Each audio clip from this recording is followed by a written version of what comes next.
শরীয়তপুর ছয়গাঁ বাংলাবাজার গ্রামে অলি নামে একটি ছেলে থাকত।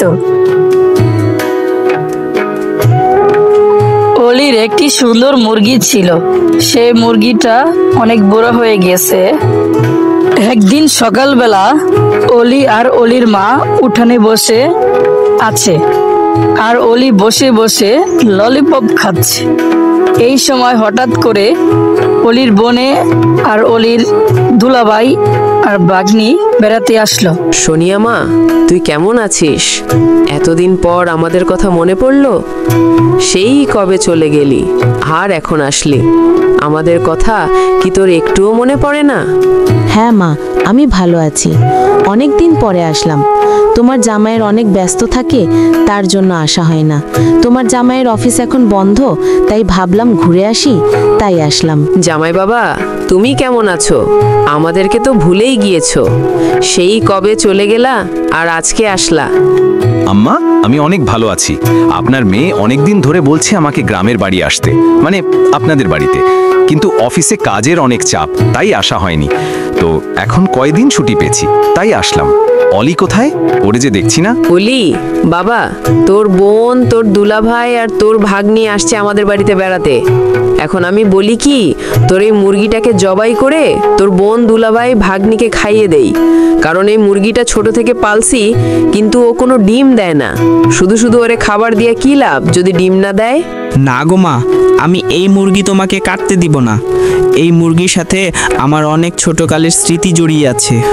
ওকে আমি কখনো কাটতে দিব না। দরকার হলে তুমি বাজার থেকে মুরগি এনে দুলাভাই, আপুদের খাইয়ে দাও। মুরগি বন্ধু, তুমি আমার সাথে চালু পালাও, না হলে মা তোমাকে জবাই করে দিবে। চালু পালাও, আমার সাথে চলো চলো।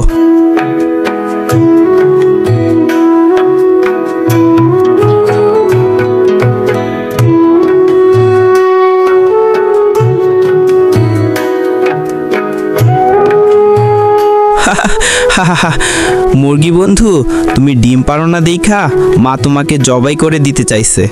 যদি আমার সাথে না আসতা তাহলে জবাই করে দিত। অলি বন্ধু, তোমাকে অনেক ধন্যবাদ। আমি জানি না আল্লাহ কেন আমাকে ডিম দেয় না। পারতে, যদি আজকে আমি ডিম পারতাম তাহলে হয়তো আজকে আমাকে জবাই করতে চাইতো না।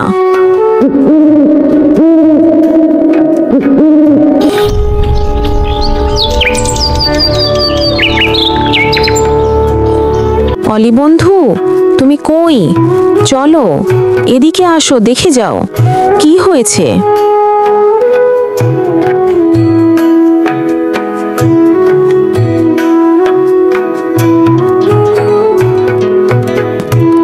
দেখো বন্ধু, আমি সোনার ডিম পেড়েছি। মাগো, কই তুমি? চালু এদিকে আসো, দেখা যাও মুরগি কি করছে।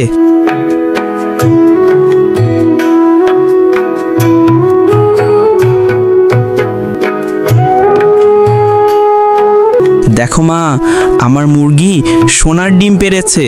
হে আল্লাহ, আমি এই মুরগিটাকে কত অবহেলা করেছি, আজ সে আমার ভাগ্য খুলে দিল। মুরগি, তুই আমাকে ক্ষমা করে দিস। আমি তোরে অনেক অপমান করেছি, অনেক অবহেলা করেছি, তোকে ঠিকমতো খাওন দেইনি। তুই আমাকে মাফ করে দিস।